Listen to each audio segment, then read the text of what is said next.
tarde.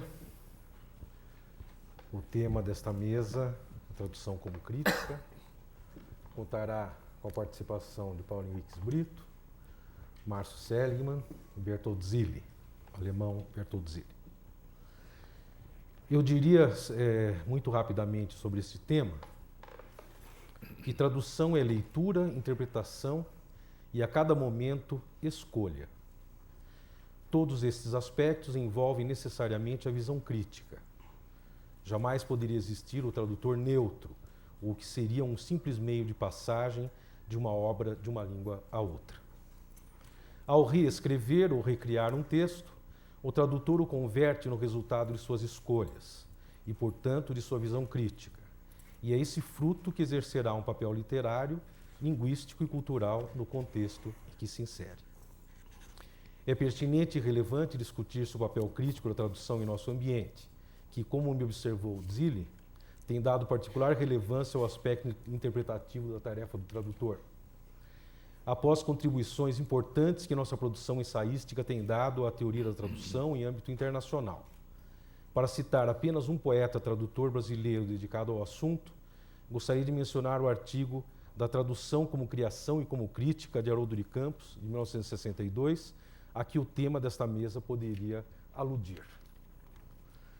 Vamos começar com Paulo Henriques Brito, começando pela poesia, porque ele focalizará a questão relativamente à tradução de poesia.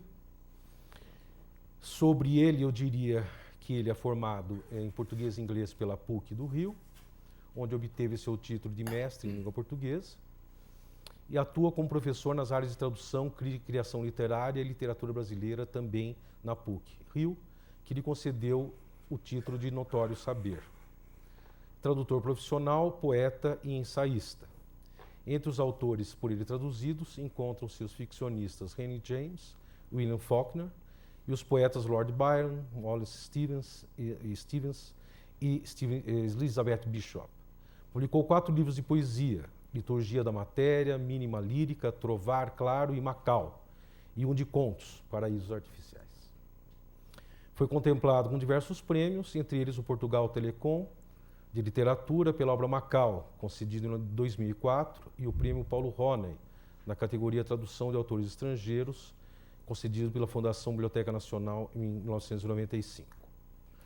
Eu gostaria de destacar o papel importante de Brito no panorama da teoria e da crítica de tradução poética no país, por sua contribuição ao desenvolver um projeto de pesquisa com o objetivo de elaborar uma metodologia para avaliação de traduções com um certo grau de objetividade, e por seus argutos ensaios argumentativos contra o que ele se referiria como anticientificismo pós-estruturalista, marcado em sua visão por um ceticismo radical.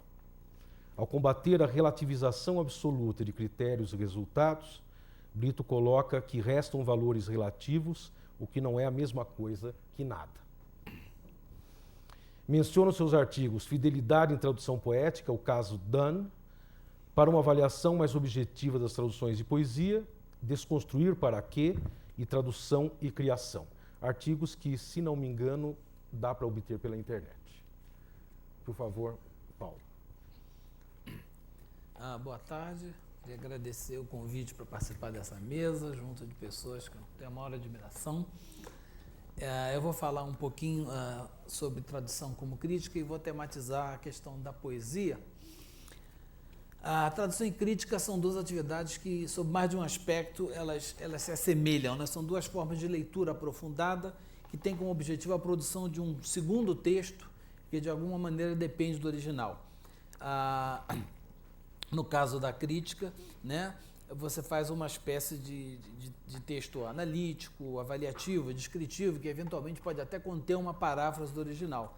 E no caso da tradução, o que o tradutor produz é realmente uma paráfrase em língua estrangeira, ou talvez até a gente pode dizer que é um pastiche levado às últimas consequências em língua estrangeira, né? Mas há um outro sentido também, mais literal, em que a atividade do tradutor e de crítico se aproximam.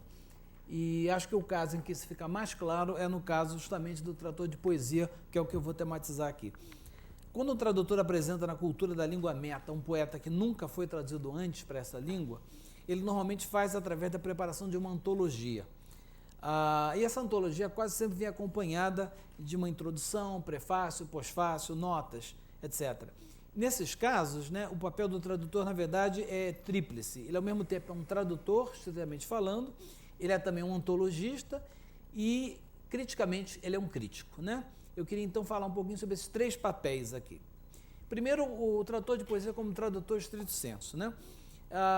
Ao traduzir poesia, apenas de novo é o caso mais radical, mas em tradução de ficção, de qualquer obra literária, isso sempre vai acontecer, o tradutor já faz um papel duplo, estritamente como tradutor. Ele está traduzindo a obra e, ao mesmo tempo, ele está atuando como uma espécie de mediador cultural. Ou seja, além de traduzir, o tradutor literário, e principalmente o tradutor de poesia, ele é obrigado a apresentar um tipo de contextualização cultural que permita a compreensão do original. Essa contextualização pode ser mínima quando o tradutor traduz de uma língua que pertence ao mesmo universo, um universo muito próximo.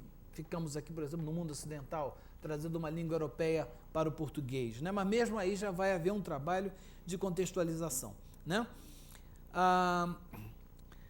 E o trabalho, evidentemente, de tradução propriamente dito. Isso enquanto papel de tradutor estritamente. Agora, se ele está organizando uma antologia desse poeta, que é a maneira normal como um poeta é apresentado num idioma estrangeiro, ele, além de tradutor, é antologista, né?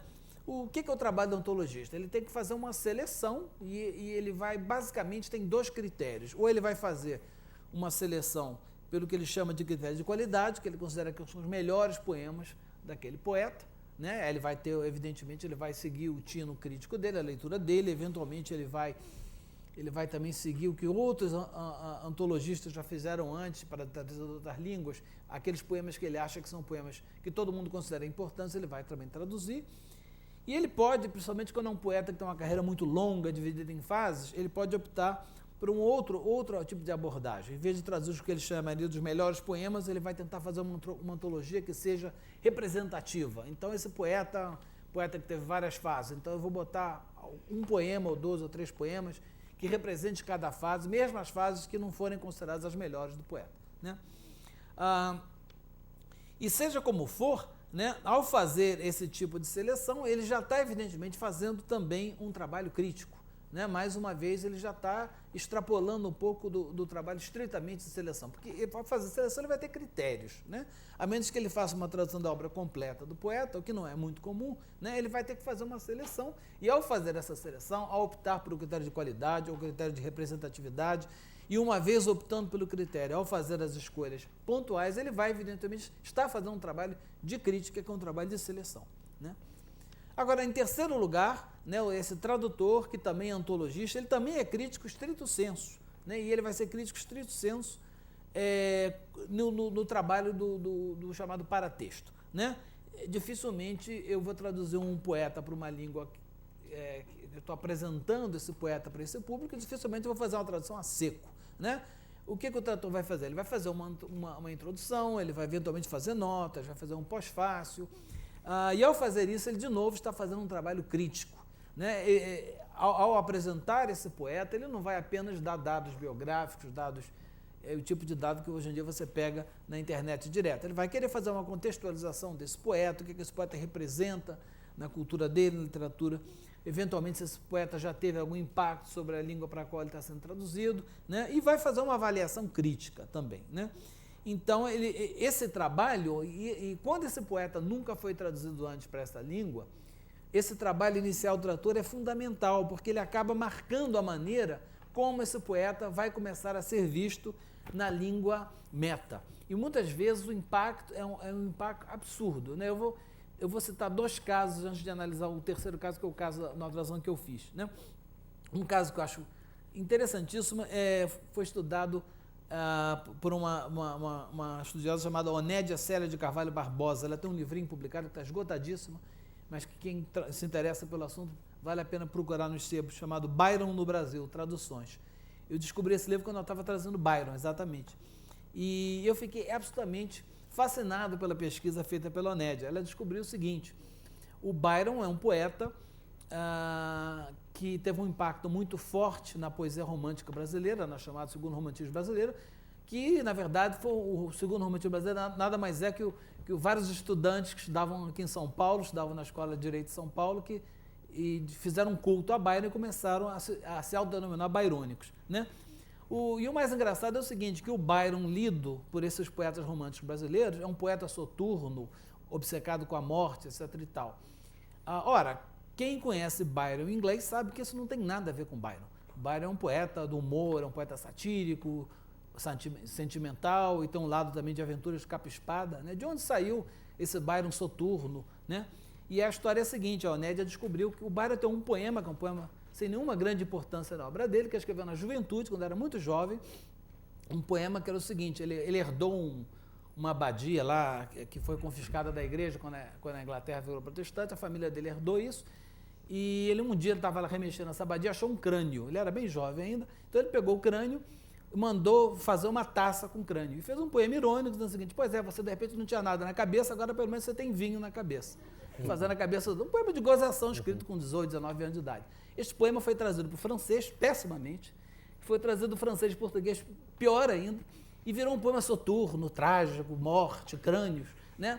E aí surgiu esse culto ao Byron em volta a cemitérios e crânios, que não tem nada, absolutamente nada a ver com Byron. Esse Byron brasileiro, esse Byron que existiu no romantismo paulista aqui, não tem absolutamente nada a ver com a realidade. Tem tudo a ver com uma tradução indireta, né, que foi divulgada e que foi traduzida assim, centenas de vezes. Foi o poema do Byron que mais foi difundido no Brasil no século XIX, foi esse infeliz versos inscritos numa taça feita de um crânio. Esse é um exemplo grotesco. Agora tem um outro exemplo, esse é mais famoso, mas que é muito interessante, que é o caso do Edgar Allan Poe, como é que ele foi lido na França. Edgar Allan Poe era, e é até hoje considerado nos Estados Unidos, como um cara cujo grande mérito foi inventar um conto de policial, e um poeta razoável, um poeta de segunda dentro do romantismo americano. Ninguém dá muito valor a ele nos Estados Unidos, né? Os europeus receberam ele muito bem, e principalmente na França ele foi trazido por ninguém menos que Baudelaire, né, e depois por Mallarmé. Os dois traziram ele em prosa. Mas ele foi lido na França como assim um profeta, como um grande artista, assim, um sujeito fabuloso. E os franceses impuseram uma moda de Poe à Europa, e o Poe na Europa ele tem um status que ele nunca teve nos Estados Unidos, né? Ele tem um status assim, todo o simbolismo francês, de certo modo, entronizou o Edgar Allan Poe, ainda mais que ele morreu jovem, na pobreza, alcoólatra. Então ele foi o primeiro poeta maldito francês, que não era francês, nem era poeta maldito que não tinha sido inventado ainda. Mas com isso ele teve um impacto imenso sobre a literatura europeia, né? Todo o simbolismo foi beber nele, inclusive o simbolismo de língua inglesa, né? Até um pós-simbolista, né? Como o de língua inglesa, como Oscar Wilde, por exemplo, também bebeu nas águas do Poe, e até hoje uma certa crítica americana fica meio chocada, meio envergonhada, como é que um escritor tão fraco pode ter uma repercussão tão grande na Europa, né? Então esse é um exemplo também que mostra como é que a tradução, no ato de traduzir Poe, né, esses dois grandes tradutores poetas viraram, na verdade, críticos, eles fizeram uma leitura do Poe que se impôs à França e, através da França, ao resto do mundo. E só para terminar, eu queria dar um exemplo agora concreto do meu trabalho, como é que, meio que inadvertidamente, eu demonstrei na minha própria prática o poder que pode ter o tradutor como crítico, né? De uma maneira muito mais modesta, evidentemente, do que a tradução do Edgar Allan Poe. Eu, nos anos 90, fui contactado para traduzir Elizabeth Bishop, que era uma poeta que eu estava descobrindo ainda na época, estava começando a ler e me interessar, pela Companhia das Letras. Eu comecei a traduzir poesia naquele meu ritmo, devagar, quase parando, eu levo 5, 6 anos para fazer uma coisa decente. Mas aí a Companhia das Letras descobriu que ia ter um grande evento de bichopólogos em Ouro Preto, em 99, comemorando 20 anos da morte dela, e tinha que estar pronta a teologia até lá. Eu digo, não tem a menor condição, isso aqui é trabalho para 3, 4 anos. Mas o que faz? Como é que vai fazer? Faz o seguinte, pegar os poemas dela sobre o Brasil e faz um livrinho, faço uma introdução sobre Bishop no Brasil, a gente lança isso lá em Ouro Preto e depois vocês me dão mais uns 3 anos eu faço uma tradução decente, maior. Aí eles acharam uma ótima ideia. Eu fiz um longo ensaio sobre a Bishop no Brasil, uma poeta americana que morou no Brasil há muito tempo, morou no Rio de Janeiro, anos, depois morou em Ouro Preto, foi casada com a Lota de Macedo Soares, a moça que fez o Aterro do Flamengo. E aí tem uma história interessante que eu contei a história dela no Brasil. Peguei os poemas dela, mencionava o Brasil, e outros que nem mencionava tanto o Brasil, mas eu tinha que encher a linguiça um pouco, mas que falavam sobre perda, depois que ela já tinha saído do Brasil, e deu uma antologiazinha legal, né? E a antologia saiu em 99. Aí, alguns anos depois, aí sim eu fiz uma antologia boa, com 50% da obra dela, grande, com um estudo crítico, tudo que eu não tinha feito na outra por falta de tempo. E anos depois, relendo as duas, a primeira foi lançada em 99 e a outra foi lançada anos depois. E eu percebi pelas resenhas, pelos comentários das pessoas que liam, que a primeira antologia tinha dado uma imagem bastante distorcida da Bishop, né? Por exemplo, eu cito que ela tem um grande poema narrativo, uma balada chamada O Ladrão da Babilônia, que ela assiste a PM prendendo, matando um ladrão no Morro da Babilônia, ela, no teto do prédio do Leme, ela assistiu de binóculo e isso fez um poema narrativo. E ela usou uma forma que é pouco usada da balada inglesa, uma forma menos usada da balada inglesa. Eu fui estudar e descobri por que ela usou aquela forma, que era mais próxima do que equivale à balada aqui, que é justamente a poesia de cordel, né, que é o verso de 7 sílabas. E, obviamente, ela estava lendo, né, porque eu sempre que eu li as cartas dela, ela estava lendo Morte e Vida Severina, e muito impressionada. Então, ela, influenciada pela leitura de Morte e Vida Severina, ela fez aquele poema numa métrica inglesa, que é a métrica mais próxima da métrica do Cabral, que não é uma métrica muito comum em inglês. Bem, aí as pessoas entraram as pessoas lendo aquele livro, pelas resenhas e tudo, que assim, essa fase do Brasil tinha sido o grande barato da vida dela, que o impacto do Brasil dela tinha sido enorme. E não era bem assim a coisa, né? E na segunda antologia eu tentei mostrar, na verdade, a Bishop, o que eu não fiz na primeira, como é que a Bishop se insere no modernismo americano, a relação crucial dela não foi com o João Cabral, foi com Marianne Moore, foi com poetas de língua inglesa. Então, anos depois, eu relendo as duas antologias e ver como é que, na verdade, são duas poetas diferentes. Como é que ao fazer essa primeira antologia, inadvertidamente, eu criei uma Bishop brasileira que, na verdade, não é exatamente a realidade, é apenas uma parte da realidade. E foi só quando eu fiz a outra antologia seguinte que eu realmente apresentei uma visão, digamos assim, menos distorcida do que eu acho que foi a Bishop. E só para encerrar, eu acho que uma contribuição importante que o tradutor pode dar, não para a língua para a qual ele traduz, mas até para a cultura de origem, é justamente encontrar uma coisa no poeta que as pessoas da cultura de origem não tinham percebido. Eu acho que se os franceses supervalorizaram Edgar Allan Poe, acho que os americanos também desvalorizaram ele, né? Quer dizer, ao ter essa projeção toda na França, é claro que isso levou os americanos a reler Edgar Allan Poe e, de certo modo, valorizá-lo um pouco mais, né? E eu também dei uma pequena contribuição.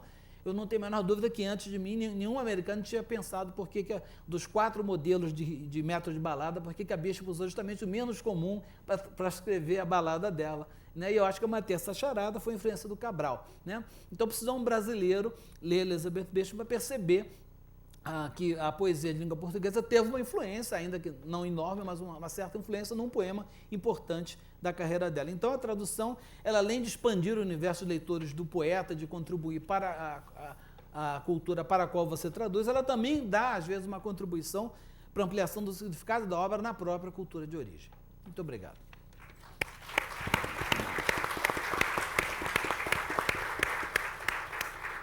Obrigado, Paulo.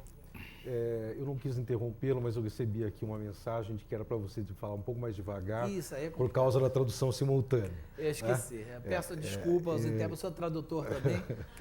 Então eu peço aos demais que falem um pouco mais pausadamente, embora o nosso tempo seja escasso, não é? O que aumenta a responsabilidade pela concisão. Vamos passar ao Márcio Seligman Silva, formado em História pela PUC, mestre em Literatura Alemã pela USP.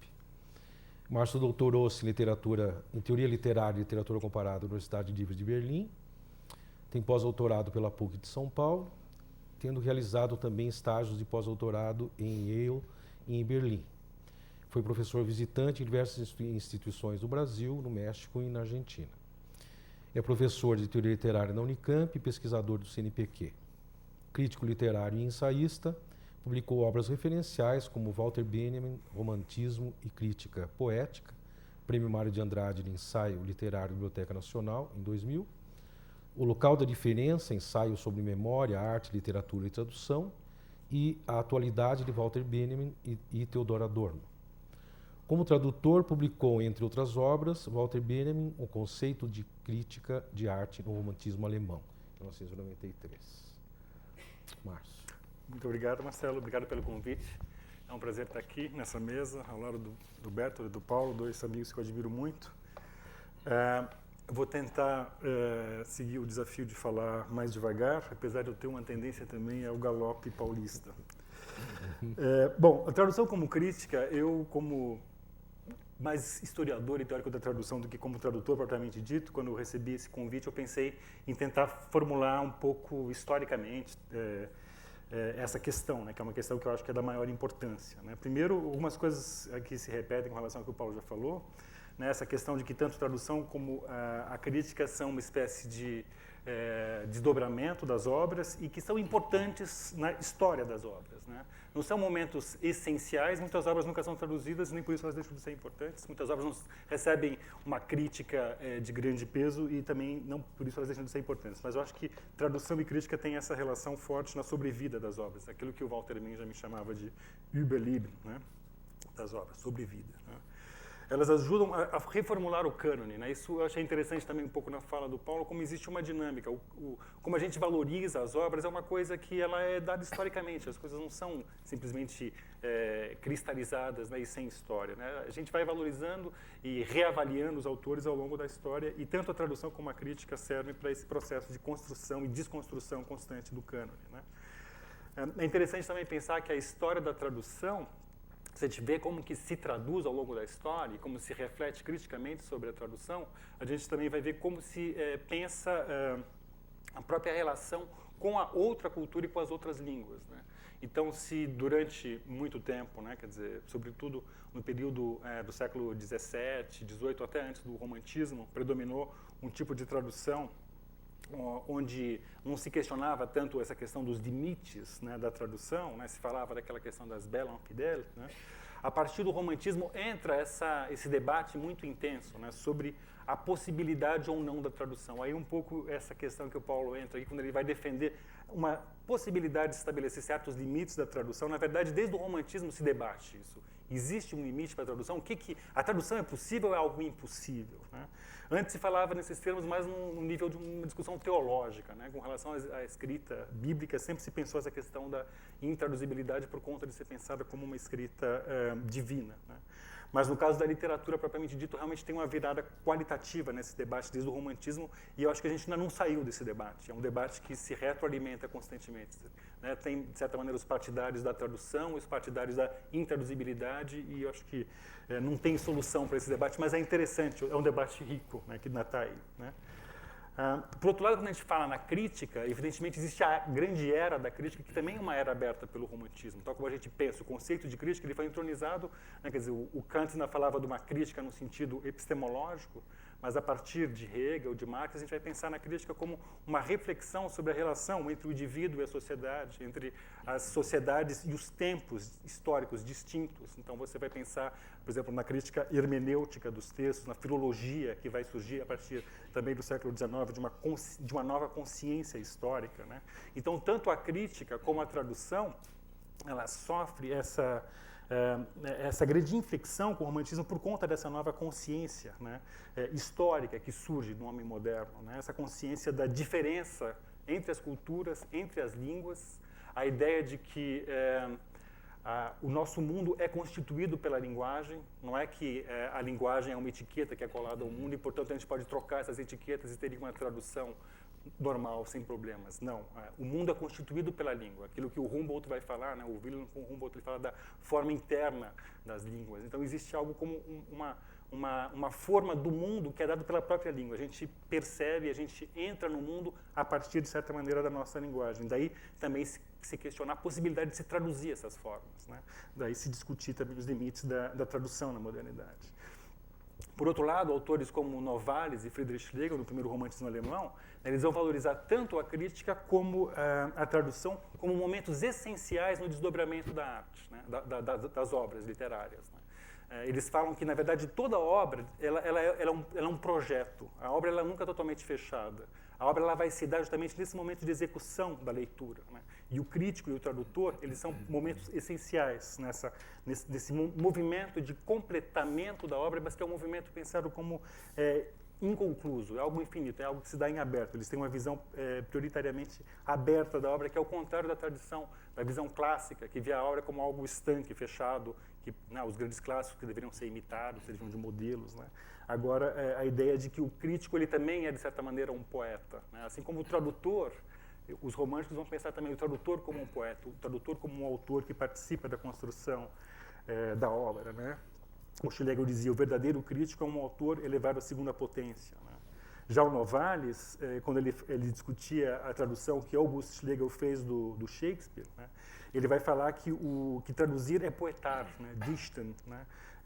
E diz que é algo talvez até mais difícil, porque você está fazendo uma poesia tendo aquela obra ali da qual você parte. Então, esse desafio de você construir algo poético a partir dessa outra obra, né? E essa valorização da tradução, assim como essa supervalorização da crítica, leva a uma desconstrução desse modelo tradicional, né, da arte como imitação, e também introduz essa ideia da crítica como uma reflexão sobre, né, a sociedade, o indivíduo na sua relação com a sociedade, o espaço privado, o espaço público, tudo isso faz parte da nossa concepção da crítica, né? Para centrar um pouco essas ideias, eu gostaria de falar um pouquinho do Walter Benjamin, que é um autor que eu gosto bastante e que era um teórico e alguém que praticou tanto a crítica como a tradução, né?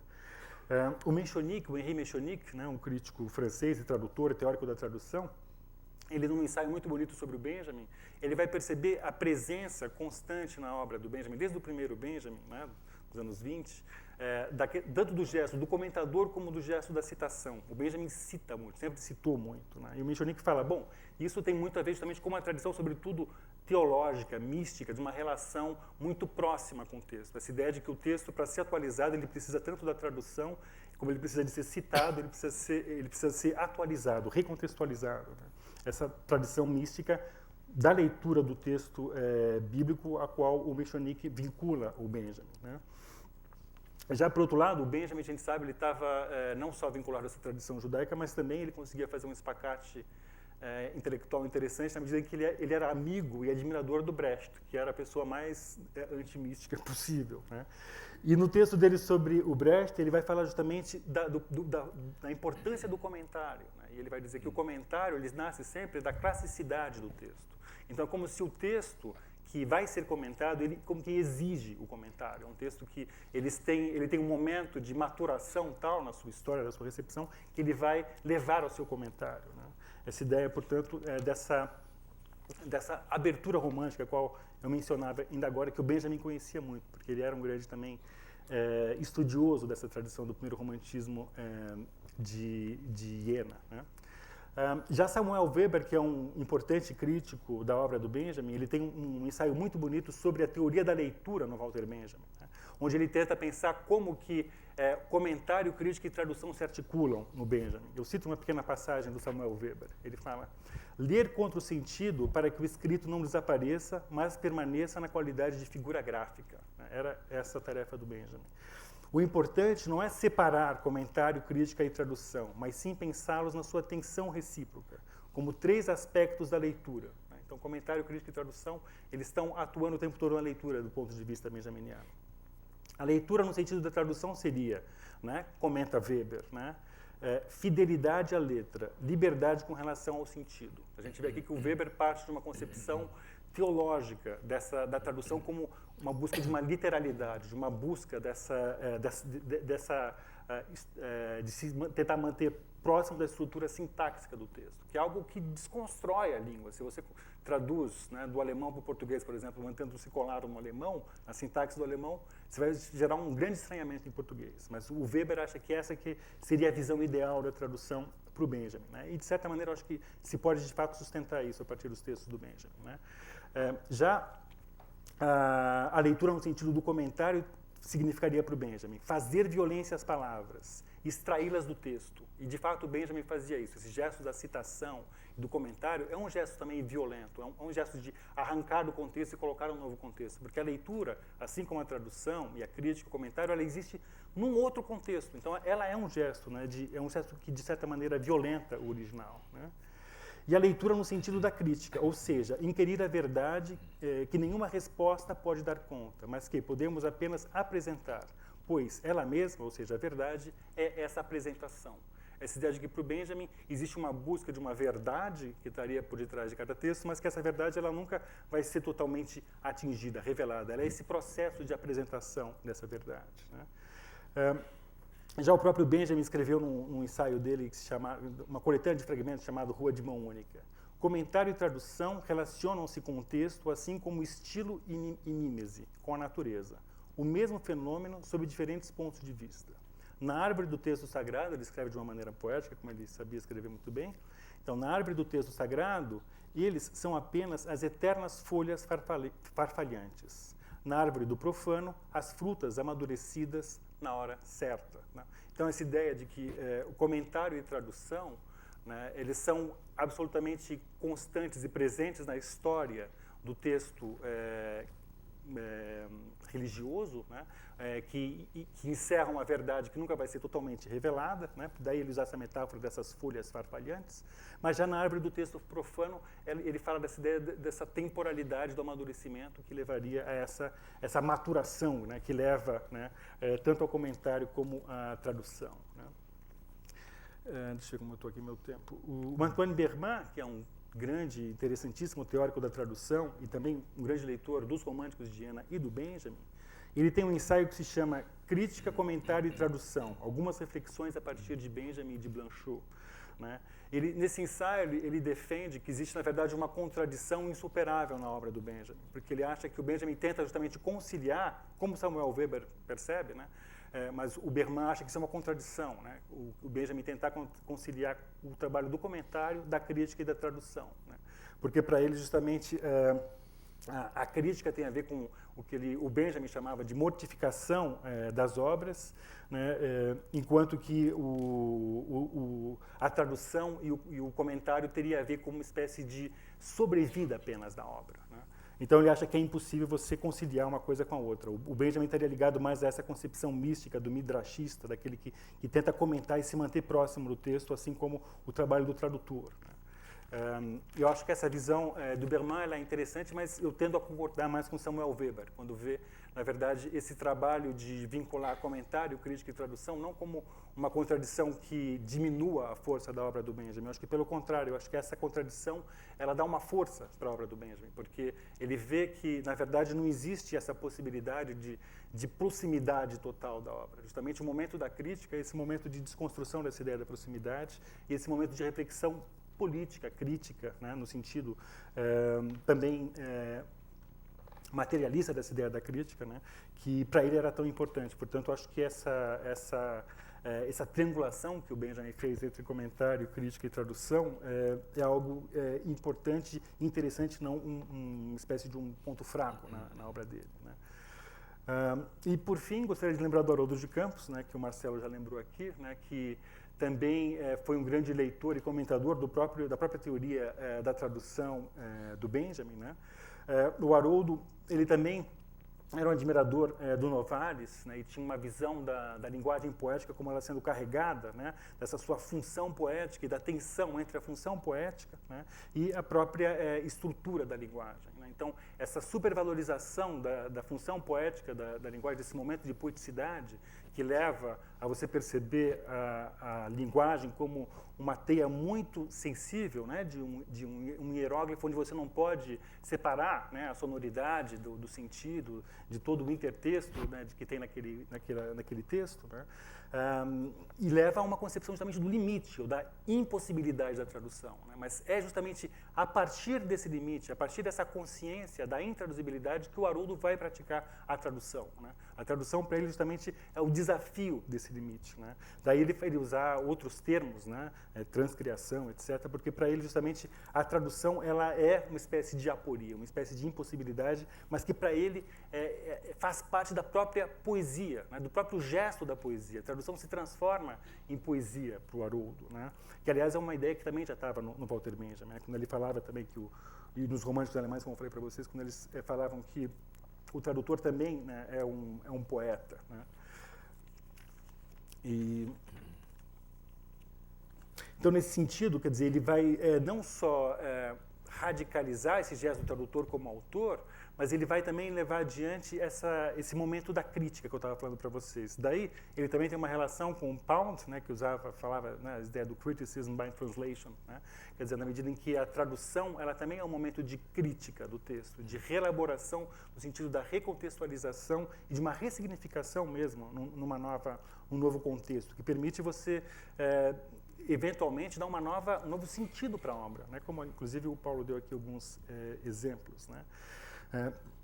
Inclusive, a concepção da antropofagia do Oswald, que a gente viu, que a gente sabe que era tão importante para o Haroldo, né, tem a ver também com essa ideia que ele chamava de devoração crítica, né, do texto, né. Eu cito uma passagem do Haroldo onde ele escreve sobre o Oswald. Ele fala assim: creio que no Brasil, né, com a antropofagia de Oswald de Andrade nos anos 20, tivemos um sentido agudo dessa necessidade de pensar o nacional em relacionamento dialógico com o universal. A antropofagia oswaldiana é o pensamento da devoração crítica do legado da cultura universal, segundo o ponto de vista desabusado do mal selvagem, devorador de brancos, antropófago.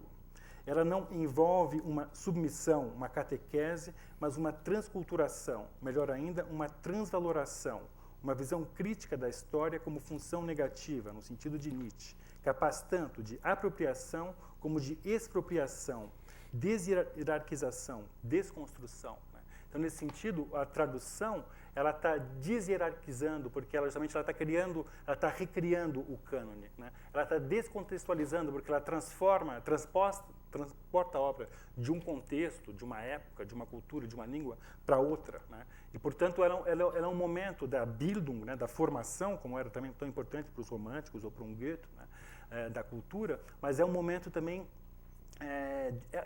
Esse gesto também é violento, como eu falei ainda agora com relação à crítica do ponto de vista benjaminiano, né?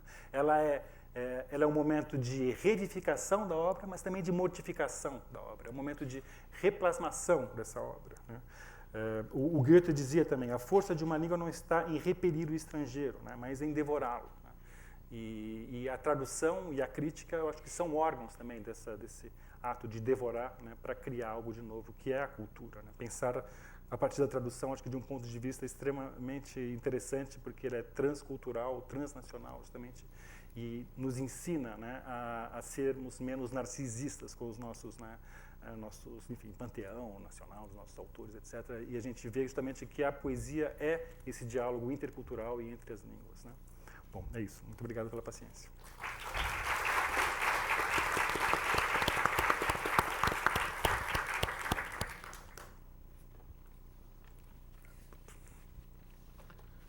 Vamos ao Dzili.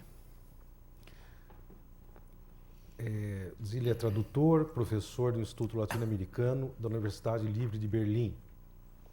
Traduziu vários escritores brasileiros para o alemão, entre eles Euclides da Cunha, Machado de Assis e Lima Barreto. Atualmente é professor visitante da Universidade Federal de Santa Catarina. Soubemos que Dzili já está a seu cargo a tradução, uma nova tradução de Grande Sertão Veredas, de Guimarães Rosa, para o alemão, né, que deverá sair em 2015. Ficou conhecido no Brasil por sua tradução de Os Sertões, de Euclides da Cunha, publicada em 1994. Na apresentação da entrevista concedida por Dzili a Cláudio Aguiar, lê-se que o tradutor levou quase uma década para concluir esse trabalho, após ter andado pelos sertões nordestinos, ouvido depoimentos das mais diferentes origens e coligido milhares de notas, referências, comentários ou observações linguísticas relativas à obra euclidiana, e também comendo carne de bode e tomando umbuzada com os sertanejos. Gostaria de destacar uma afirmação de Dzili relativa à tradução, colhida da mesma fonte.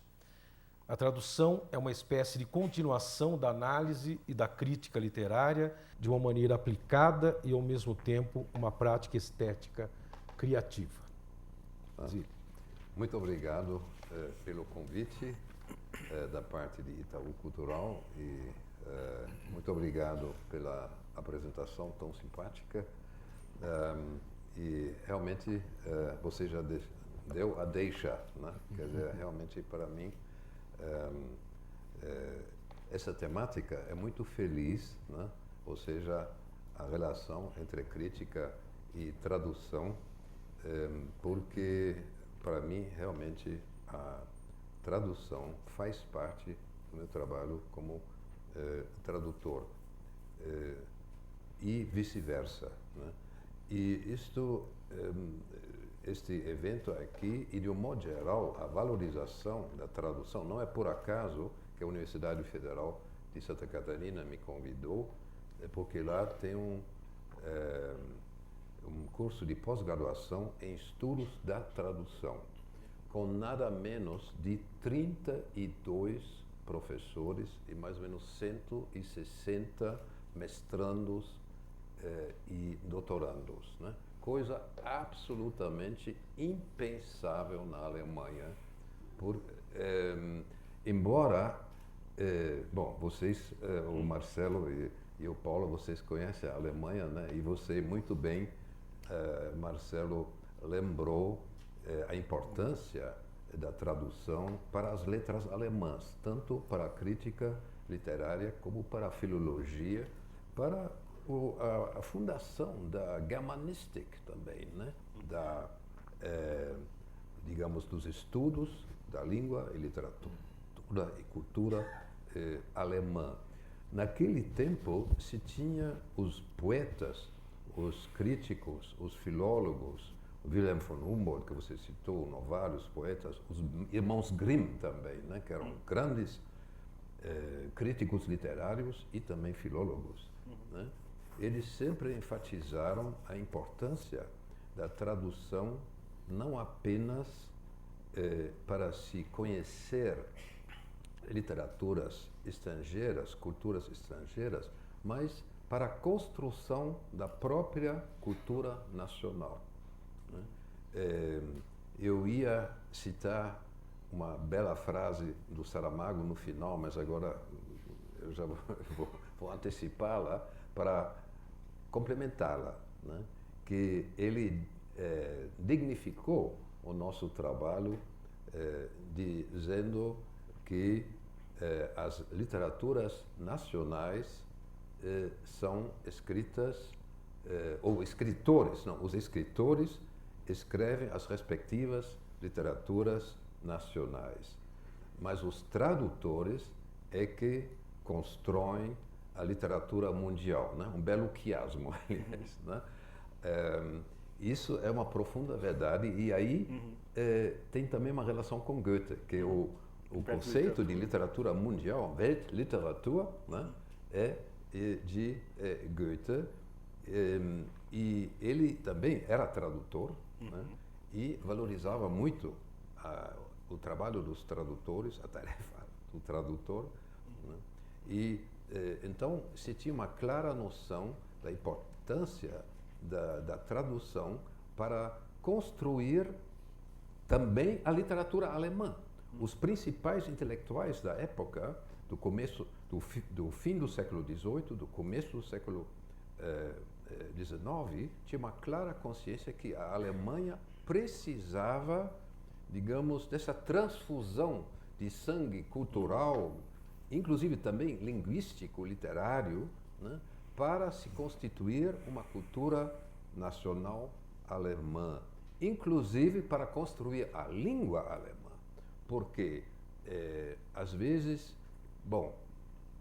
se esquece que as línguas, as próprias línguas, são produtos de constantes e inúmeros processos tradutórios, né? A língua portuguesa, todas as línguas europeias são, de certa forma, traduções do latim, né?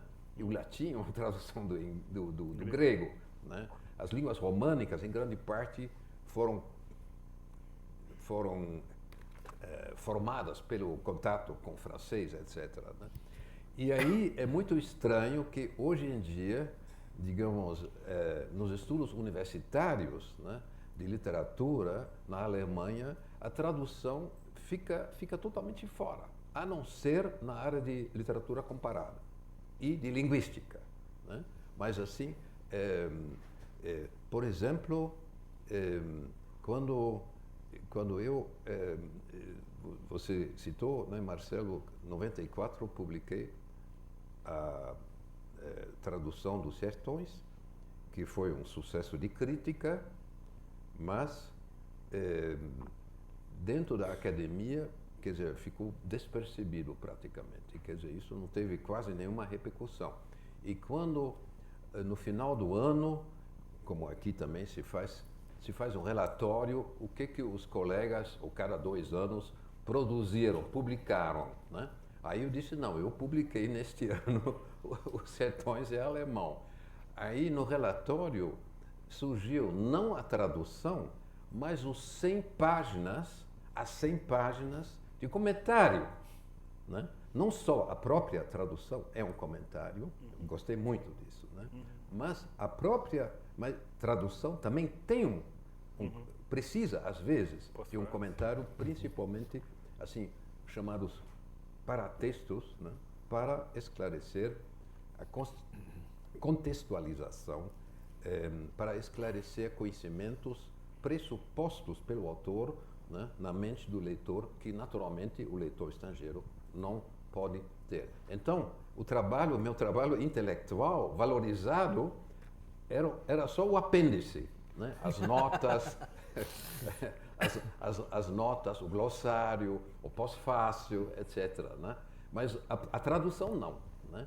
E quem já fez tradução sabe, quer dizer, é a coisa mais rápida, eu não vou dizer mais fácil, mas é relativamente fácil fazer um comentário, mas o verdadeiro trabalho intelectual está embutido na própria tradução, né? Quer dizer, primeiro, você tem que fazer uma análise exaustiva do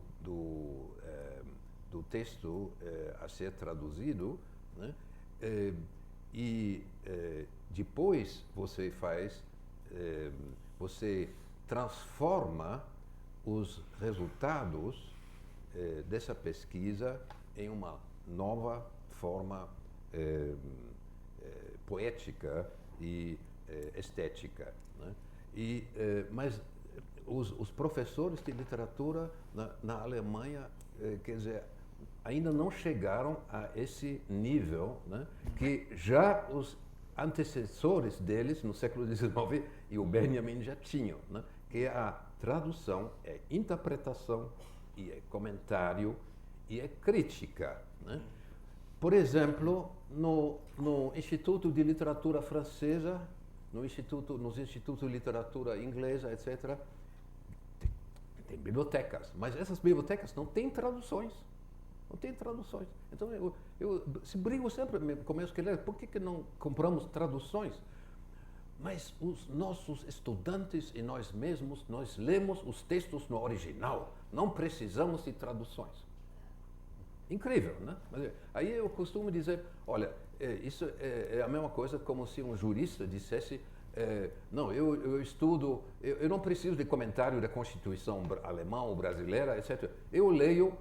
Eu sei o alemão, eu leio o Grundgesetz, né, Constituição alemã, né, no original, não preciso de comentário, né?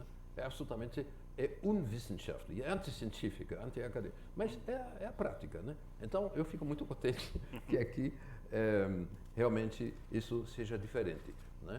Agora, do ponto de vista alemão, quer dizer, a palavra crítica literária seria Literaturkritik, né, em alemão, já suscita pequenos problemas se a gente quisesse traduzir isso, né? Crítica literária.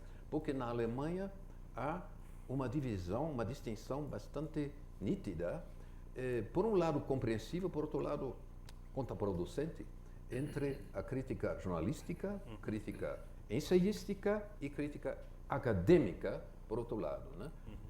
Claro que há uma diferença, né? A crítica acadêmica tem que ser mais sistemática, tem que, dentro do tema, digamos, tem que ser, mais ou menos, tem que procurar ser completa, exaustiva, né? Ao passo que a crítica jornalística tem que indicar as fontes, né? Fazer nota de pé de página, etc. A crítica jornalística não precisa disso, pode ser mais subjetiva, etc. Mas, mesmo assim, a identidade de palavras críticas, tanto para a crítica jornalística, como para a crítica, digamos, ensaística, como faz, por exemplo, Gilberto Freire, né? E a crítica, e a mesma palavra para a crítica acadêmica, né, mostra, né, na língua portuguesa, também na língua espanhola, que há muitas afinidades entre essas duas ou três diferentes atividades críticas em relação ao texto, né? E na Alemanha, digamos, essas afinidades realmente não são vistas tão claramente. Então, eu diria que os três tipos de crítica, a jornalística, ensaística, acadêmica, são absolutamente necessárias para o trabalho do tradutor, nos dois sentidos. Primeiro, ele tem que se valer, ele tem que se servir, ele tem que utilizar os resultados da crítica, tanto jornalística como acadêmica, para se preparar para fazer, para atacar, para iniciar a tarefa da tradução, né? Segundo, ele mesmo é um crítico, como já foi dito, né?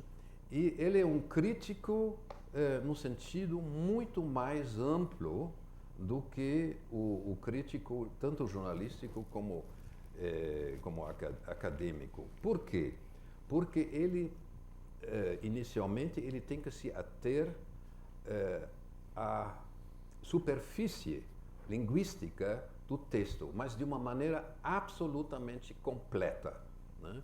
Quer dizer, ele não pode escolher um determinado tema, né? Digamos, o panteísmo na obra por exemplo, no Fausto, né? Tudo bem, né? Então, a gente se concentra nesse tema. Não, o tradutor, ele tem que ser completo. Ele é o tradutor, ele é o crítico par excellence, por excelência, né? Ele tem que examinar o texto palavra por palavra, sintagma por sintagma, metáfora por metáfora, digamos, elemento sonoro por elemento sonoro, né? Naturalmente, apoiando-se na crítica, nos trabalhos dos críticos acadêmicos e jornalísticos, porque a recepção, digamos, a recepção também é importante, né, para o tradutor. O tradutor não traduz apenas o texto, principalmente quando se trata de um texto clássico, digamos, reconhecido, consagrado, né, ele também traduz toda a aura em torno desse texto, né? Depois ele vai, mas além disso, ele não fica apenas na superfície, ele tem que examinar também, digamos, as estruturas profundas, né? Os pressupostos, as elipses, aquilo que o autor pressupõe como conhecimento, como emocionalidade, como ideologia na mente dos leitores. Ele tem que pesquisar isso e ele tem que, de alguma forma, reconstituir isso. E depois ele tem que dar ao resultado dessa pesquisa uma nova forma estética. Para isso, ele tem que pesquisar profundamente a cultura de chegada.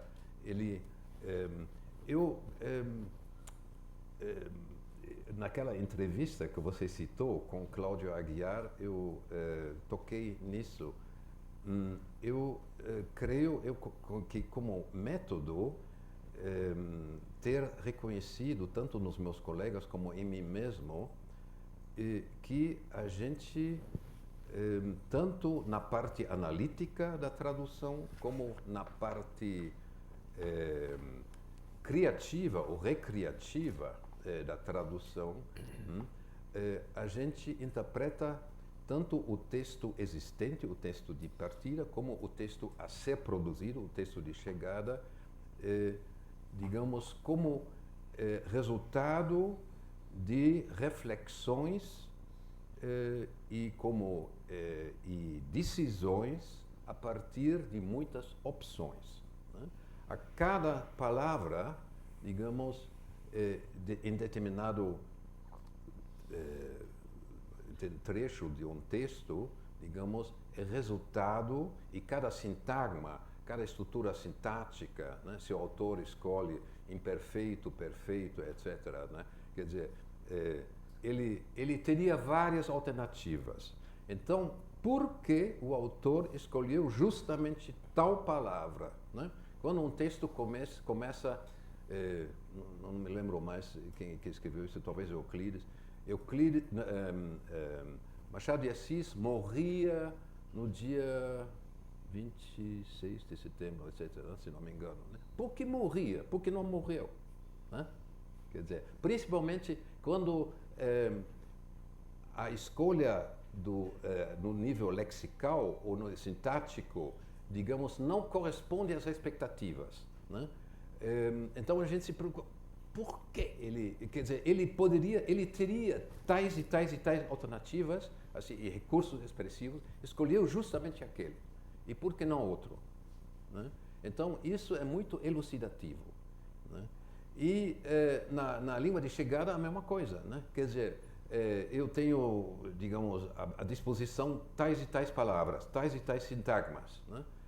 Na língua de chegada, no meu caso é a língua alemã, né? Quer dizer, por que eu tenho que escolher tal e tal e tal solução, né?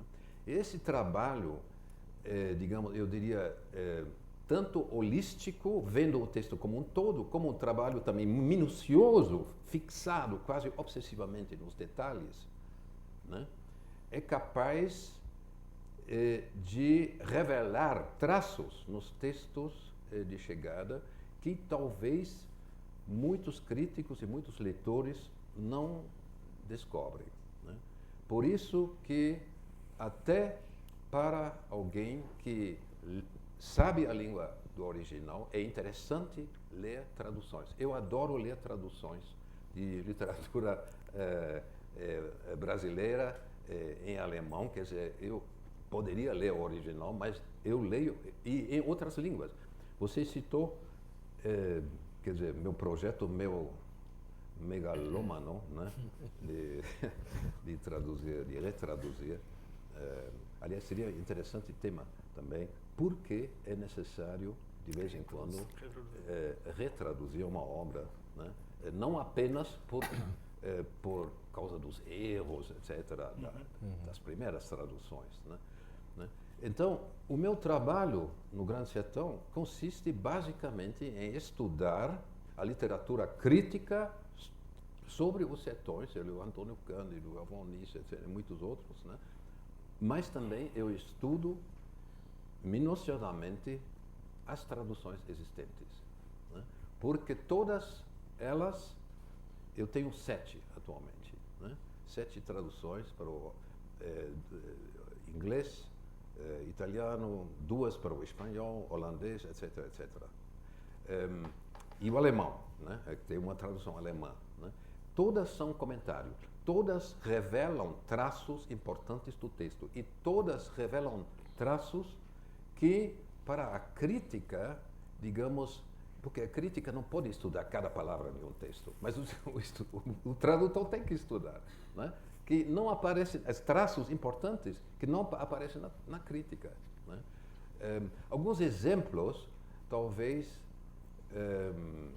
de traços ou de elementos, de características de textos que creio que só o tradutor descobre, ou muito com alguma probabilidade, né? Uma das minhas últimas traduções, Memorial de Aires, eu tropecei várias vezes em expressões que eu não tinha, como simples leitor, que eu não tinha notado, mas o tradutor, ele é como um aparelho, digamos, de radiografia, né? Ou seja, a língua de chegada o obriga a ler muito atentamente, né? Então, aparecem palavras ou expressões banais, corriqueiras em português. Eu morro de saudade por, eu morro de amor por, etc. Agora, em alemão, ich sterbe vor Sehnsucht, ich sterbe vor Liebe, né? Então, eu me senti tentado a inventar outra metáfora. Não é uma kühne metáfora, né? Não é uma metáfora audaz. É uma metáfora abgeschliffen, sim, usada, gasta, né? Em alemão, seria uma metáfora kühn, né? Uma metáfora ousada, né? Porque é meio, não totalmente, mas meio insólito, né? Aí, mas depois de estudar o texto todo, quer dizer, eu vi, não, isso é muito importante, quer dizer, a morte é um tema assim muito importante. Bom, é uma grande descoberta, mas que isso se manifesta também e a primeira cena do romance é num cemitério, né? Então, por isso que, digamos, tanto a análise de detalhes linguísticos como a visão geral do romance assim se complementam, se interpretam mutuamente, né? Então, esse traço da morte, da presença da morte, eu mantive e até escolhi algumas palavras assim bastante inusitadas em alemão para dizer, né, sterbe vor Sehnsucht, etc., né? Outra coisa que para um tradutor é meio estranho, né? Quer dizer, a relação para um alemão, digamos, é meio estranho, a relação entre, digamos, eu diria quase entre o comer e o desejo, quer dizer, entre a comida e o desejo erótico, né? Aparece, né? A Fidélia, uma das protagonistas femininas, né? Ela é apetitosa, é saborosa, né? Quer dizer, e aí, quando o irmão do narrador da primeira pessoa, o conselheiro Aires, ele diz, não, você vai naquela festa, tudo bem, mas você vai fazer a dieta lá. Você vai fazer dieta? Mas por quê? Porque a Fidélia não vai. Então ele pressupõe, né? Quer dizer, para esse senhor, aliás, na minha idade, essa ideia, a Fidélia tem, aí me identifiquei muito com ele, porque e a Fidélia tem 20 e poucos anos, né? Então a irmã sarcasticamente, né? Ela pressupõe que o irmão dela tem desejos eróticos e quase sexuais em relação a essa jovem, né? E expressa isso em termos de comida, né? E alemão é muito estranho, né? Quer dizer, mulher apetitosa, né? Appetitliche Frau. Antropofagia, né? É um pouco contra as convenções. Agora, em português, não sei se já no século XIX, comer, o verbo comer, tinha aquele duplo sentido que todos vocês conhecem, né? E isso é um pressuposto praticamente do texto, né? Quer dizer, agora, quer dizer, quando o tradutor tropeça em alguma coisa, né? Quer dizer, porque são palavras, são metáforas que não funcionam tão bem ou não são tão corriqueiras na língua de chegada. Então, ele pode, isso é bom para reconhecer, ele pode fazer um avanço, uma descoberta, um achado, né? Isso é um avanço cognitivo, que pode ser interessante também. Quer dizer, esse traço antropofágico, né, no Machado de Assis, eu não li isso em nenhum ensaio sobre Machado de Assis, né? E eu creio que descobri, não porque eu seja tão sensível, tão inteligente, etc., etc., nada disso. Foi a língua alemã, praticamente, que me ajudou, né? Outra coisa em traduzir também, lavoura arcaica, né? Aí, questão de gênero é muito importante, né? Aí tem uma frase mais ou menos, os irmãos foram para o campo com o pai, né? Agora, a língua alemã me obriga a dizer, irmãos, o que é isso, irmãos? Né? Isso é porque naquela família tinha 3 filhos homens e 3 filhas, 3 mulheres, né? entre os jovens. Né? Então, isso são os Brüder, né? São os irmãos homens, ou são Geschwister. A língua alemã me obriga a diferenciar Geschwister, quer dizer irmãos sem identificação de gênero, né? Quer dizer, pode ser irmã, pode ser, e irmãs, que são as mulheres, e irmãos são Brüder, são os homens. Né? O que eu faço? Né? Aí eu leio o romance 3 vezes, né? E digo, não, provavelmente as mulheres não vão para um campo. Muito provavelmente as mulheres ficam na casa. Agora, quando aparece a palavra irmãos dentro da casa, aí eu traduzo como Geschwister. Né? Aí vocês veem, digamos que crítica literária e tradução realmente se complementam e se ajudam. O único, só para fechar, pouco na literatura crítica se tem falado de um aspecto do trabalho do tradutor que me parece básico no sentido mais literal, que é o trabalho do tradutor como uma espécie de copydesk, ou como uma espécie de do autor, como uma espécie de editor, filólogo de um texto crítico que não existe ainda, muitas vezes. Principalmente na literatura latino-americana, tem poucas edições críticas, né? Com variantes, etc. Né? Em todos os livros que eu traduzi, eu descobri erros de edição, assim, erros filológicos, né, de constituição do texto. Né? E creio que todos os tradutores já fizeram essa experiência. Né? E o que o tradutor faz? Né? Ele pensa, ele valoriza, bom, será que é um erro de impressão, de digitação? Será que é um erro do tipógrafo? Será que é um erro do próprio autor? Né? Euclides, por exemplo, ele interpreta o Sturm und Drang como se fosse um movimento religioso do século XIX, mas né, os germanistas sabem, não, foi um movimento poético no teatro, etc., no século XVIII, né, digamos. Né? Bom, isso é um caso fácil, mas às vezes é mais complicado.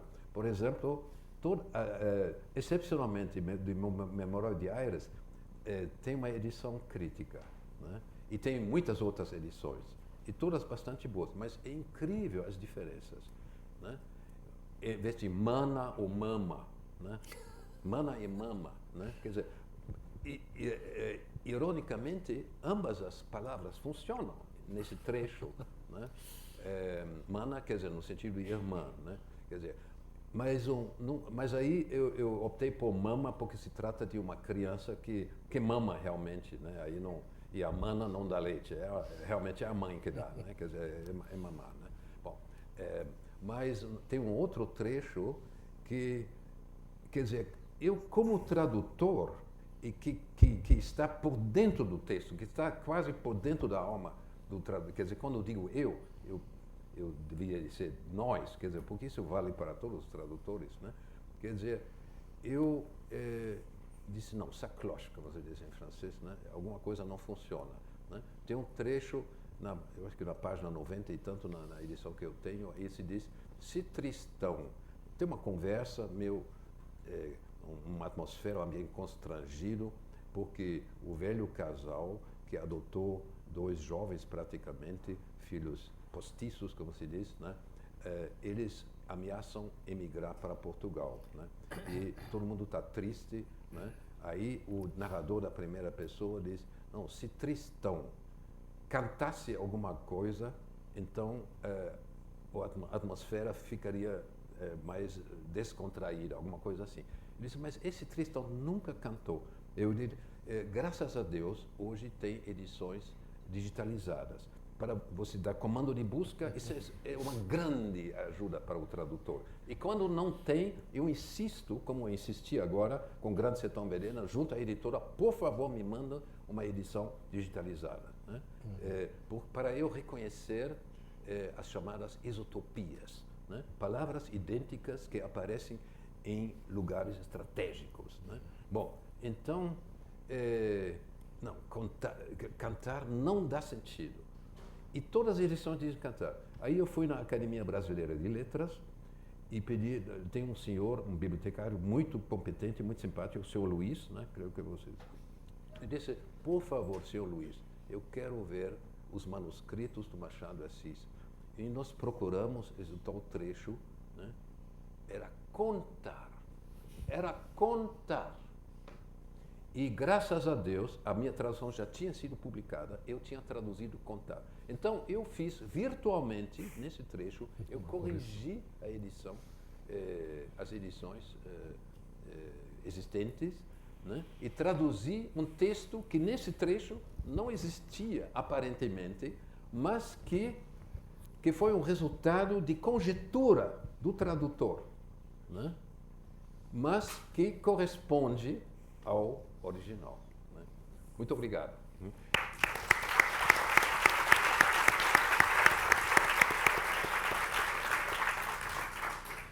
Bem, agradeço ao Zilli.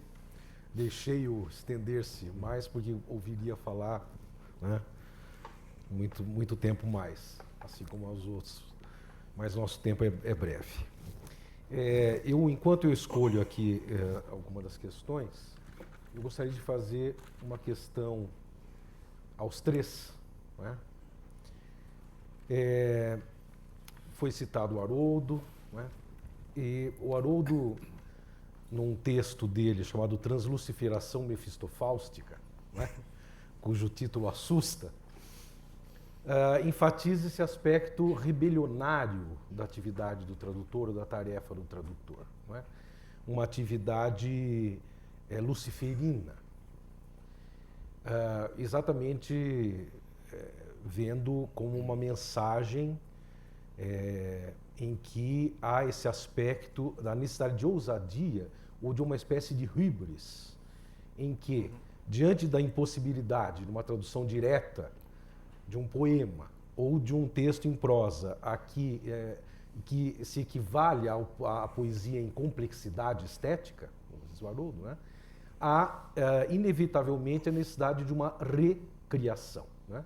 Então, portanto, se há criação, há necessidade da ousadia criadora, que vai procurar, então, fazer com que o texto traduzido possa ombrear-se com o original e até, por um átimo, como ele diz, transformar-se no original do original, né?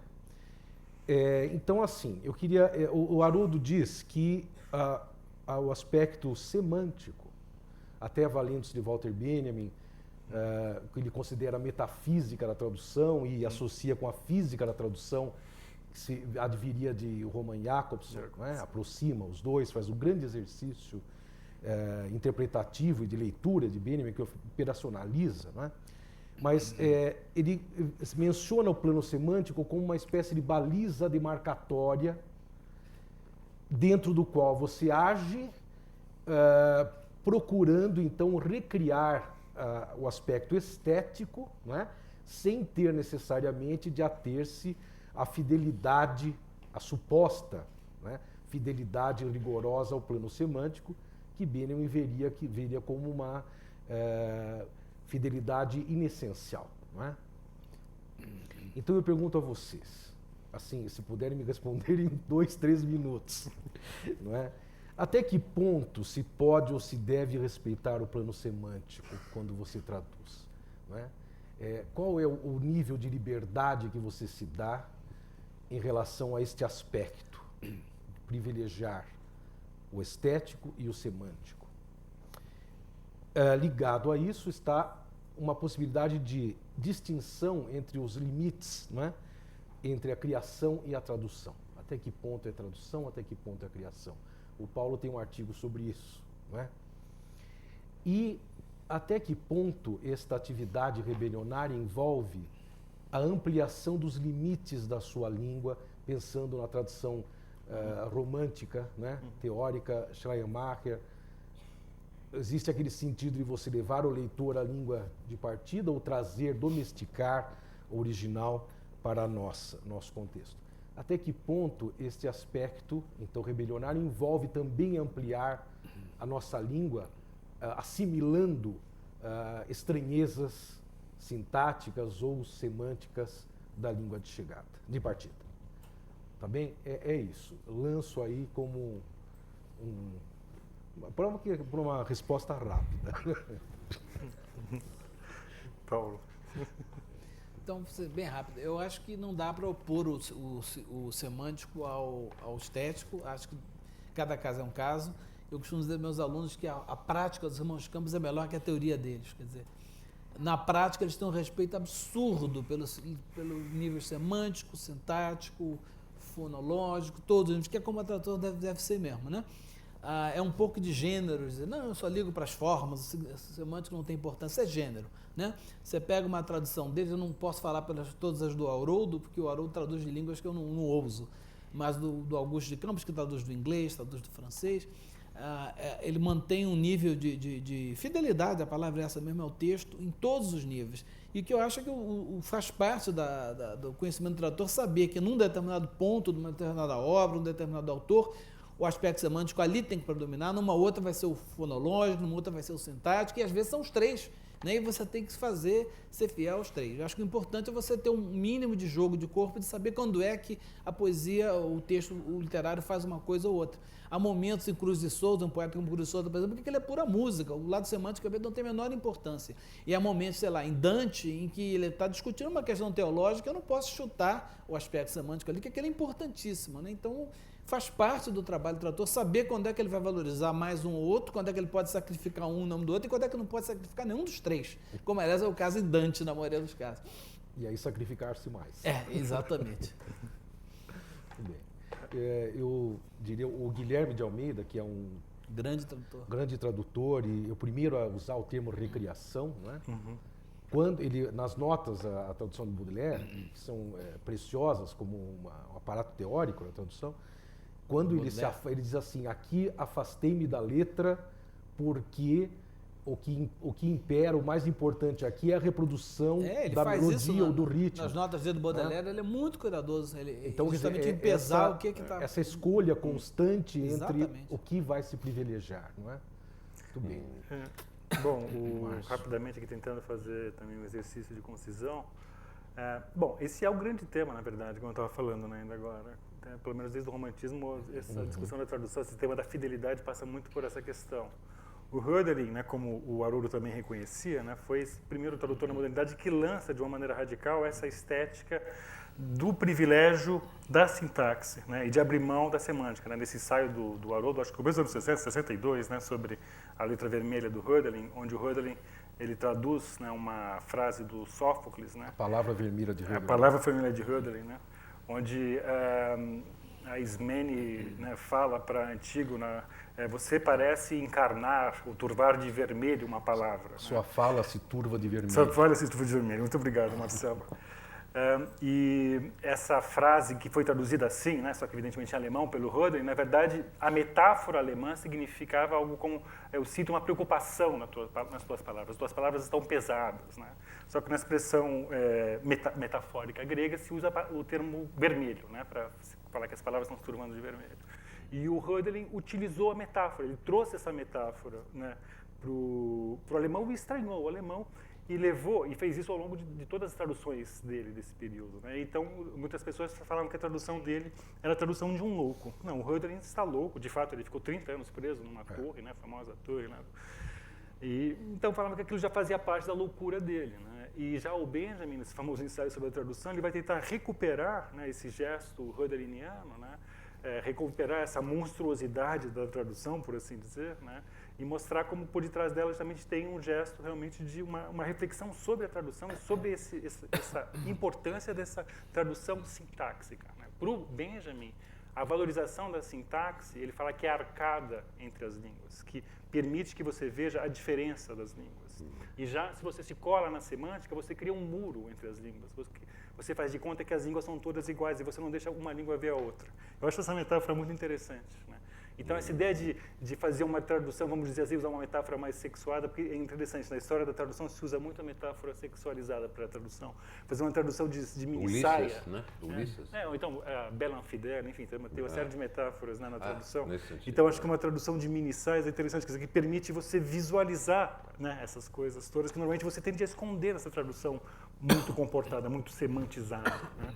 Então, como dá para perceber, eu sou a favor, claro, a semântica não pode ser descuidada e, com certeza, né, os irmãos Campos estão o tempo todo pensando nos dois aspectos, mas acho que tem essa questão de saber jogar muito bem com essa proximidade da sintaxe para causar uma estranheza interessante, né, no texto final.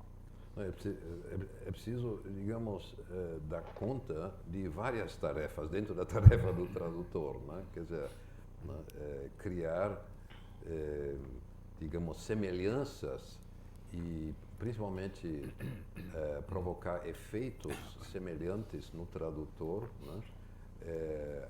Semelhantes àqueles que o texto produziu ou está produzindo nos leitores do original, né? E aí há muitas contradições às vezes, né? Então a gente, será que os semânticos, as metáforas, a sonoridade é mais importante, né? A outra exigência é que todo autor tem um estilo individual que sempre difere de alguma maneira, digamos, do padrão, né? Do português padrão, do inglês, né? Digamos, isso faz a especificidade, né? Então, e essa distância entre, digamos, o estilo de uma obra e a linguagem, digamos, padrão, né? Digamos, tem que ser de alguma maneira transposta também para o texto de chegada. Por outro lado, quando você traduz uma metáfora mais ou menos corriqueira de uma língua, né, para literalmente para outra língua, ela vira metáfora muito insólita, né? Muito bonita. Quer dizer, aí você cumpre, digamos, uma exigência, ou seja, você deixa claro, não, isto é um texto alheio, de cultura estrangeira, né? E que eu trago uma qualidade importante desse texto para a minha língua de chegada. Por outro lado, você aumenta, naturalmente, consideravelmente, a distância entre o estilo de tal livro e a língua padrão, né? Digamos, essa é uma contradição, né? Como vocês disseram, é preciso abwägen, né? Ponderar. E eu proponho, ou se propõe, né? Quer dizer, os tradutores, né? Propõem, então, estabelecer uma hierarquia de prioridades e, conforme a interpretação, você prioriza tal e tal outra característica. Zílio, eu tenho duas perguntas para você aqui. Como traduzir os neologismos Guimarães Rosa? Os neologismos. E também, para você, se é importante, a biografia do autor é importante para o trabalho de tradução. Isso é um pouco o debate de ontem. Não, mas né? Olha, nosso tempo está terminando, infelizmente. Não, quer dizer, é a continuação do tema, né? Quer dizer, uma das características do Grande Sertão Veredas e de outras obras de Guimarães Rosa é justamente a enorme distância entre ele, né, e o português, digamos, entre aspas, normal, né? Então, ele cria uma nova sintaxe, cria um novo léxico, cria novas metáforas, cria provérbios que parecem populares, mas que são invenção dele, né? E um dos problemas, não que a existente tradução seja ruim, né, para o alemão, de jeito nenhum, mas um dos problemas dessa tradução é que você citou Schleiermacher, né, Marcelo, né? Quer dizer, que distinguiu a tradução que leva o tradutor, né, para a obra, o que leva a obra para o tradutor, né? Essa primeira tradução do Guimarães Rosa para o alemão, né, leva a obra para o leitor, não para o tradutor, para o leitor. Leva a obra para o leitor, ou seja, digamos, assimila o alemão as expectativas, mais ou menos, que ele tem de uma obra latino-americana, sobre o mundo rural, sobre visto folcloricamente, etc, etc. Né? Digamos, então, e o desafio, né, agora está, não sei se vou dar conta, né, quer dizer, é uma ousadia, né, digamos, de traduzir o intraduzível, ou de tornar compreensível aquilo que até um brasileiro não compreende, né? Como se torna compreensível a incompreensibilidade, ou seja, a enorme diferença entre o estilo concreto de uma obra, né, digamos, e as regras, as convenções gerais da língua portuguesa. Paulo, pergunto a você, dizem assim, você disse que o tradutor pode ampliar o entendimento do autor e da obra na cultura de origem, pois revela aspectos não abordados na língua, né, de partida. Fazendo um paralelo, pergunta-se se o crítico literário estrangeiro poderia contribuir mais com uma obra do que o crítico da mesma nacionalidade. Eu não digo mais, mas ele é um olhar diferente, um olhar diferenciado, né? Quer dizer, o crítico estrangeiro, ou o tradutor, né? Ele tem há uma tendência, né? Um autor, principalmente quando ele já está canonizado, a gente vê ele sempre sob o mesmo aspecto, né? E de repente vê um tradutor, vê um crítico de fora e vê por um ângulo totalmente novo, né? E isso pode muitas vezes contribuir para uma releitura, né? Para que o autor seja visto de uma maneira diferente. É um pouco isso, né, que o Cílio está falando agora, quer dizer, de repente as metáforas culinárias, digamos assim, do Machado de Assis, né? Eu nunca mais eu vou reler o Memorial Diário sem lembrar, né? E isso vai me dar, evidentemente, um ângulo novo, né? Então, o olhar do estrangeiro, do que seja crítico ou tradutor, ele tem, sim, essa função de enriquecer a obra. Historicamente, isso tem acontecido, né, ao longo dos anos, ao longo dos séculos. Né? Uma outra questão a você é: a rima, a métrica e a sonoridade são fundamentais na tradução? Ou, entre aspas, a essência, entre aspas, original da poeticidade das palavras é o que determina? Eu não tenho a menor ideia do que é essência original, eu só sei que a palavra tem uns certos sentidos, tem um certo ritmo, tem uma certa rima. Para cada poema eu tenho uma solução diferente, não tem como ter uma solução que eu vou aplicar sempre, né? Há determinados poemas em que eu acho que tudo tem mais ou menos o mesmo peso, outros claramente eu estou mais interessado em captar musicalidade, no outro é mais a imagem, né? Idealmente, é claro, você tenta dar importância para tudo, mas é aquilo que ele falou, você tem que criar uma hierarquia, dizer o que é mais importante nesse poema aqui, né? E isso, tem que dar conta disso. Se eu não puder dar conta dos itens 5, 6 e 7 na minha hierarquia, paciência. Se eu conseguir pegar esses 3 ou 4 que eu acho que são o que mais valoriza o poema, eu me considero já que me realizei, né? Uma pergunta a todos, diz: a língua é viva, muda constantemente, se os três acham importante ou interessante refazer uma tradução, mesmo que ela já seja solidificada, etc.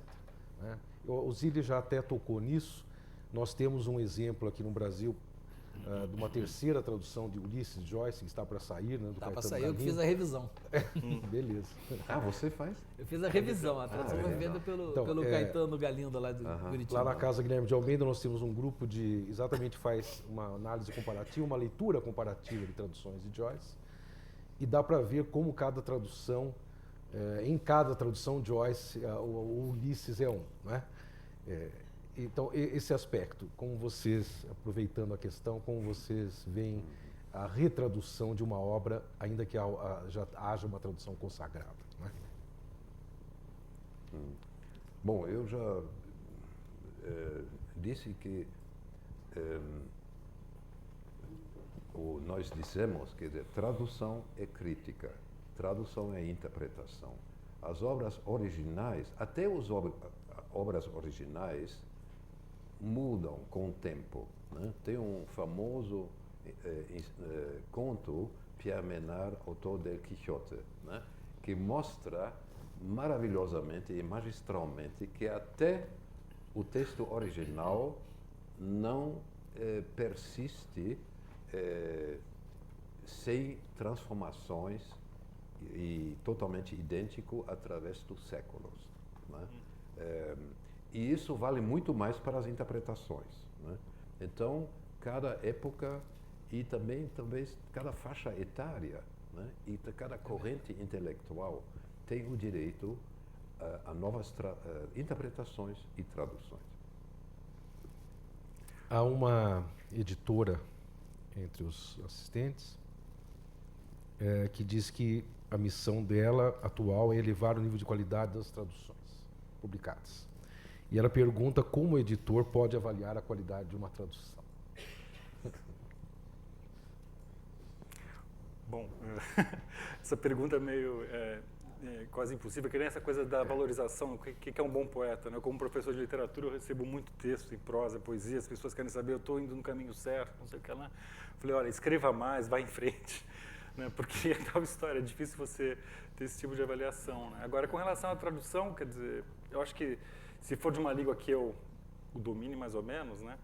Eu posso ver se tem algum tipo de absurdo na coisa, né? Mas eu acho que existe a tradução, como ela é um encontro né, autoral, né, eu acho que pode ter aquele tradutor que muitas vezes provoca esse estranhamento, mas que pode estar no caminho certo e que a gente vai demorar para entender a poética do tradutor. A gente tem que dar, às vezes, um tempo para o tradutor, assim como a gente também dá um tempo para reconhecer, né, uma obra de um autor, né. Agora, com relação à pergunta anterior, né, a gente tem algumas traduções que são canonizadas, como a tradução do Lutero da Bíblia, né? Ela se transformou numa espécie de original, né? Até hoje ela é respeitadíssima, né? E assim tem, na Inglaterra também a tradução, King né? James Version, King James Mas Version. ela é constantemente revista. Não, ela é e revista, atualizada. sim, né? mas existe uma espécie de uma canonização de algumas grandes traduções, né? O Schlegel, Né? do Shakespeare. A tradução do Schlegel, que fez do August Schlegel, que ele fez do Shakespeare. Agora, porque a gente tende justamente a determinar ou a projetar uma certa historicidade na linguagem do tradutor, enquanto que, com relação ao original, a gente acredita que aquilo ali seria uma espécie de original cristalizada no tempo. Mas, como o Bertold colocou muito bem, não existe também essa obra. A gente não tem mais acesso ao Shakespeare, tal como os contemporâneos de Shakespeare escutaram, ouviram. Mas é no Shakespeare, tinha várias versões circulando na época. Também, dizer, também. tudo uma construção filológica. E né? o Daí sentido também das que você palavras falou. mudou. Né? Então a gente não tem acho que essa hierarquia tem que ser um pouco desfeita, mas é evidente que isso acho que vai continuar sendo assim. Né? As grandes obras, e as obras que mais desafiam a tradução, como Ulisses, né, do Joyce. Né?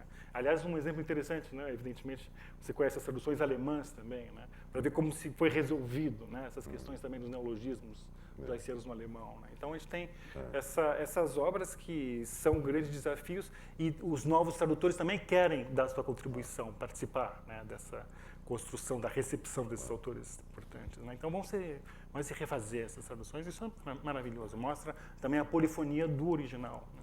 Posso fazer um comentário? Essa pergunta eu acho muito, muito importante, embora difícil de responder, mas ela me leva a uma ideia, a uma exigência, ou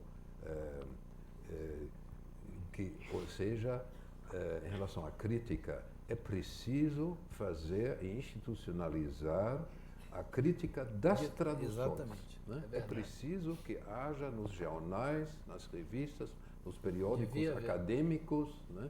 Digamos, regularmente a crítica das traduções. Né? E isso se faz muito pouco. É difícil estabelecer critérios, mas não é impossível. Não é impossível, né? Quer dizer, eu acredito, quer dizer, que não sei quem ha criado essa expressão. Eu acho que foi Franklin de Oliveira. O consórcio entre exatidão e fantasia ou imaginação, né? Exatamente é o que o tradutor precisa, né? A exatidão na análise e a imaginação na recriação, né? E isso poderiam ser critérios, né? Agora, os cadernos de tradução lá Sim, onde você de tá, Florianópolis, eles têm uma seção de crítica da Brasil. tradução. Aliás, eu acho que internacionalmente é uma coisa realmente é uma contribuição muito importante. Eles têm uma seção de crítica da tradução.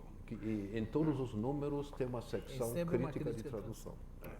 E no Brasil, de fato, não existe o hábito de das resenhas, de se comentar a tradução.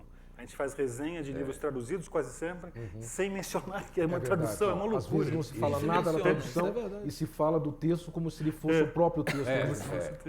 Ou quando se aponta para problemas de tradução, é para apontar supostos ou reais Equívocos erros. ou... Coisas né? pontuais, assim, uma vírgula que está é, faltando, trocou o exatamente. nome do personagem na página 320. E a referência ao autor por meio daquele texto traduzido. Exatamente. O tempo todo. A resposta a essas duas perguntas suas? Não, como julgar a qualidade da tradução, né? É isso mesmo, quer dizer, tem que haver uma certa mentalidade de fazer resenhas de tradução. Infelizmente, é uma coisa que se faça do dia para a noite. Tem que haver um tipo de expectativa de quando você dá uma obra importante para um sujeito fazer uma resenha importante de primeira página, né? Que é a obrigação dele comentar também a tradução. E não é de catar um errinho na página 320, não. É fazer pelo menos uns 2 parágrafos lá falando sobre a tradução, qual foi a política do tradutor, o que ele tentou fazer, se ficou bom, se não ficou bom. Isso é o mínimo que se devia fazer, né? Mas infelizmente os nossos exercícios não fazem isso. Não faço. Mas para facilitar essa crítica, seria bom que os editores dessem a liberdade aos tradutores de desenvolver, justificar, explicitar as suas estratégias. Sem dúvida. Né? Porque aí os próprios tradutores, né, já indicam quais são eventuais critérios. Aí o crítico pode dizer, olha, você cumpriu ou não cumpriu parcialmente seu próprio programa. A tradução de Nas Pedras da Cebola, feita pelo Marcelo Barthes, ele faz um pós-fácil dizendo qual é a política dele. Eu achei isso ótimo, né? Ele diz, olha, minha tradução está meio esquisita. Por que está esquisita? Porque eu optei por isso, aquele monte de nome técnico do oficial da Alemanha nazista, isso não tem equivalente em língua nenhuma, eu tive que manter isso no alemão. E esse pós-fácil dele é maravilhoso, né? Só que eu li o pós-fácil antes de ler a tradução, acho que devia até vir antes, né? Para você se preparar para o que vem depois. Isso é fundamental, um bom paratexto, explicando qual é a filosofia do tradutor. Exato. É se criar uma cultura da tradução, né? Exatamente. É isso que falta no Brasil. Muito bem, vamos encerrar. Eu quero dizer que foi uma grande satisfação para mim compartilhar desta belíssima mesa. Né? Quero agradecer ao convite da curadoria, parabenizar pelo evento, anunciar que o Dziri vai dar uma palestra na Casa Guilherme de Almeida neste sábado. Vai falar sobre a tradução do Memorial de Aires. Às 15 horas. Né? Às 15 horas. Tá, as informações estão no site, só dar uma googada, como dizem, né? Dar um Google. Né? E muito obrigado pela presença, até a próxima.